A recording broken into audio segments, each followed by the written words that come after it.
One journey reached the crown, but countless new stories began on the stage. A new reign has begun.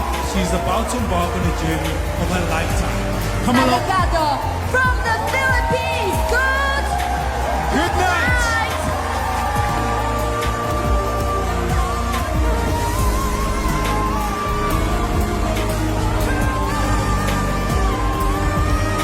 I am here with...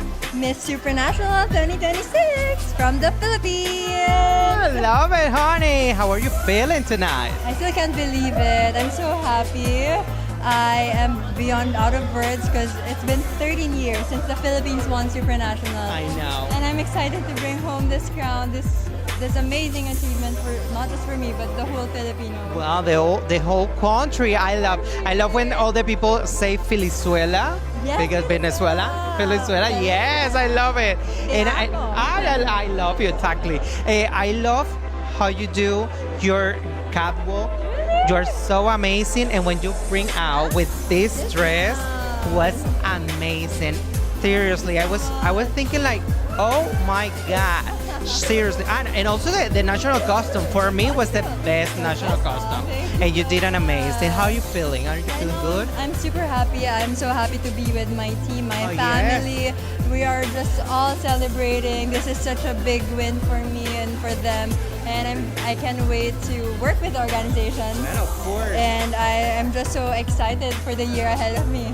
Yeah, well, now is the beginning of this journey. I wish you the best. I hope you to see you In later. Venezuela? Oh, well, will be amazing. Who knows? Will be amazing. Thank you Yes. so much. You're welcome, honey. so much. Mwah. At patuloy pa rin po ang ating pagka-cover dito sa aftermath ng Miss Supranational, at ang video po na inyong napanood mga kapolitika ay kuha doon sa Poland matapos ang announcement dito kay Katrina Ligado bilang winner ng Miss Supranational 2026. At nakita nyo naman yung init at talagang yung acceptance ng mga candidate. Andun yung excitement, andun yung happiness, at andun yung joy na si Katrina Ligado ay very deserved na manalo dito, kasi kitang-kita sa reaksyon ng mga delegates or ng mga representative ng Miss Supranational ang mainit na pagtanggap dito at pag-agree sa naging winner ng kailang beauty pageant competition para sa taong 2026. So ito po yung living testimony na ang pagkapanalo ni Katrina dito sa Miss Supranational ay legit at sinasang-ayunan ng kanyang mga kapwa candidate dito sa Miss Supranational, dahil sila ay natutuwa dito sa naging outcome ng competition, na kahit hindi man sila yung nanalo, pero at least yung winner ngayon ng Miss Supranational ay very deserved doon sa corona na nakapatong sa kanyang ulo. At aside po dito sa mga candidate na nag-congrats at nagpaabot ng kailang pagbati kay Katrina Ligado, ay napansin rin po ng ating mga netizen base doon sa video ang reaksyon ni Miss Agnes Rahajing, ang pambato ng Indonesia, na siya ay natutuwa dito sa pagkapanalo ni Katrina Ligado. So suportado ni Agnes ang pagkapanalo ng ating candidate dito sa Miss Supranational. So maganda ito mga kapolitika, na very sports lang ang ibang mga candidate at wala silang anumang samaan ng loob or inggit na nararamdaman dito sa pagkapanalo ni Katrina, dahil nga very deserved, at the same time sila mismo ay nakakita kung paano ang performance ni Katrina doon sa Miss Supranational at paano rin ang kanyang pakikitungo sa kanyang mga kapwa candidate. So yun po ang pinaka-importante doon, na sinasang-ayunan ng ibang mga candidate ang pagkapanalo ni Katrina dito sa Miss Supranational. At mula po dito kay Katrina Ligado ay atin naman pong pag-uusapan ang maging laban ni Felipe Marasigan mamaya, dahil may laban pa po ang Mr. Supranational dito sa finals ng competition sa Poland. So sabi dito, update ng ating netizen mga kapolitika. Guys, di pa tapos ang laban natin. Bukas na ang final coronation ng Mr. Supranational 2026, 2 AM Philippine time. May uwi kaya ni Mr. Philippines ang kauna-unahang corona sa Pilipinas? Please don't forget to support our Mr. Supranational Philippines, Felipe Marasigan.